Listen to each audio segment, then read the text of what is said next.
ఇంకొక ముఖ్యమైన విషయం ఏంటంటే మనం ఇందాక చెప్పిన విధంగా అడ్వాన్స్ మెథడ్స్ ద్వారా ప్రొసీజర్లని చేస్తున్నాం. కానీ వాల్వ్ పెట్టినా స్టెంట్ పెట్టినా రోగి ముఖ్యంగా తన దాన్ని కాపాడుకోవాలి. అంటే కొన్ని నియమాలు పాటించాలి. మళ్ళీ రాకుండా ఉండేదానికి కూడా కొన్ని మందులు వచ్చినాయి. అదేంటంటే యాంటీప్లేట్లెట్స్ అని బ్లడ్ థిన్నర్స్, దాని తర్వాత కొలెస్ట్రాల్ తగ్గించే మందులు.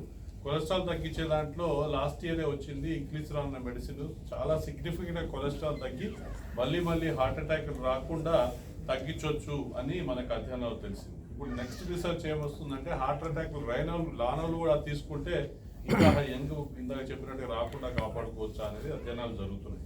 సో ఈ కొత్త రకమైన మందుల ద్వారా హార్ట్ అటాక్ కూడా తగ్గించవచ్చు అని మనకి ఎవిడెన్స్ వచ్చింది.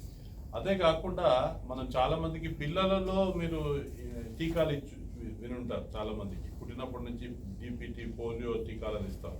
అదే కాకుండా అడల్ట్స్లో కూడా ఈ డిఫ్తీరియా, పర్టిసిస్ టైప్ ఏదైతే influenza vaccines, Haemophilus influenza, pneumococcal vaccines ఇవి తీసుకోవడం వల్ల ఏంటంటే వైరల్ ఫీవర్స్ అవాయిడ్ అయ్యి వైరల్ ఇన్ఫెక్షన్స్ రాకుండా ఉంటే హార్ట్ అటాక్లు మళ్ళీ అట్లాంటికి సంబంధించిన ప్రమాదాలు కూడా తగ్గుతుందని మనకు కొన్ని అధ్యయనాలు వచ్చింది.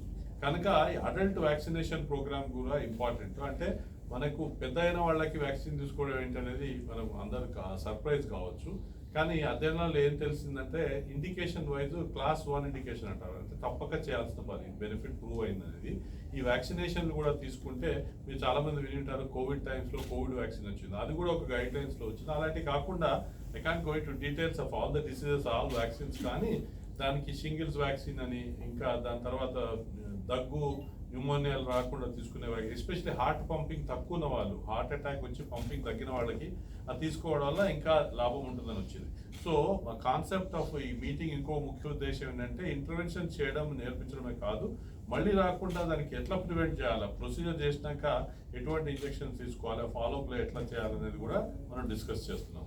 అందుకనే జస్ట్ హైలైట్ చేయడానికి వాళ్ళు అక్కడ ఒక వ్యాక్సిన్ తగ్గే ఉద్దేశం జనరల్గా తెలియదు కనుక అడల్ట్ వ్యాక్సినేషన్ ప్రోగ్రామ్ అనేది కూడా అక్కడ పెట్టడం జరిగింది. పైన వీళ్ళ పార్టిసిపేట్ చేసే డాక్టర్లకు సంబంధించి వాళ్ళకి దాంట్లో కొంచెం కన్సెషన్లో కూడా ఆ డ్రగ్స్ అని ఇవ్వడం జరుగుతుంది. అంటే మీరు వినే ఉంటారు వంశపారంపర్యంగా కొన్ని జబ్బులు వస్తున్నాయి. హార్ట్ అటాక్లు కూడా మన తాతలు ముత్తాతలు ఉన్నాయంటేనే మన తండ్రికి, అన్నలకి ఉన్నాయంటే, చెల్లెళ్ళకి ఉన్నాయంటే కొంచెం మనం భయపడతాం. అది వంశపారంపర్యంగా రావచ్చు. దాన్ని ప్రివెంట్ చేయడం ఎట్లా? కొలెస్ట్రాల్ ఎక్కువగా ఉండొచ్చు, దానివల్ల కొన్ని కరెక్ట్ చేసినా కానీ మనకి హెరిడిటరీ డిసీజ్ అంటాం, అది అవాయిడ్ చేయడానికి ఈ వ్యాక్సిన్ తీసుకుంటే హార్ట్ అటాక్ తగ్గచ్చేమోనన్న ఆశతో వ్యాక్సిన్ కూడా కనిపెట్టారు. ఇంకా అధ్యయనం బాగా జరుగుతుంది. కొందరు ఎప్పుడు కొన్ని అయితే మందులు వచ్చేసినాయి ఆల్రెడీ మార్కెట్లోకి, ఇంకా కొన్ని వస్తాయి అంత ఫ్యూచర్లో. ఇంకా ముగించే ముందు చాలా సింపుల్ భాషలో పంచసూత్రాలు అని చెప్తాను నేను, హార్ట్ అటాక్ రాకుండా కాపాడుకోవడానికి. ఇది మీడియాకి అంతా చాలా ఇంట్రెస్టింగ్గా ఉంటుంది, ప్లస్ పబ్లిక్ కూడా తెలుసుకోవాల్సింది.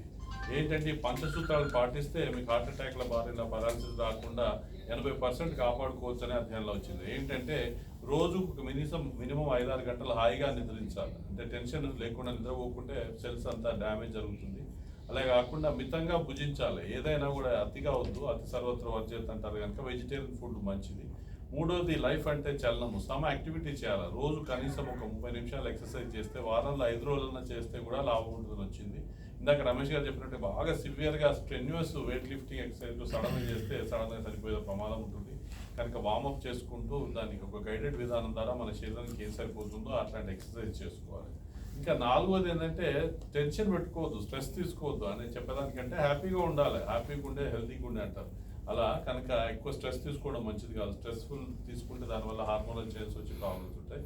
లాస్ట్లీ ఎవరికైనా మనకి డయాబెటీస్, బ్లడ్ ప్రెషర్, కొలెస్ట్రాల్ ఉంటే దానికి సంబంధించిన ట్రీట్మెంట్ తీసుకున్నట్టయితే ఈ ప్రాబ్లమ్స్ అన్నీ రాకుండా మనకి 80% కాపాడుకోవచ్చండి. మీరు అందరూ 5-year ప్లాన్ వినుంటారు. ఈ పంచసూత్రాలు ఫర్ ప్రివెన్షన్ కూడా మీ ద్వారా మీడియాకి అందరికి చెప్పండి, పబ్లిక్ అంతా ఎడ్యుకేట్ చేయండి. ఇవి కూడా మనం బ్రీఫ్గా డిస్కస్ చేస్తాం. ఇవే కాకుండా మీరు ఇంకేమైనా డౌట్స్ ఉంటే అడగండి. Sushil, you want to say anything finally? So just for you, talked about 5 years. ఇలాంటి ఇంటర్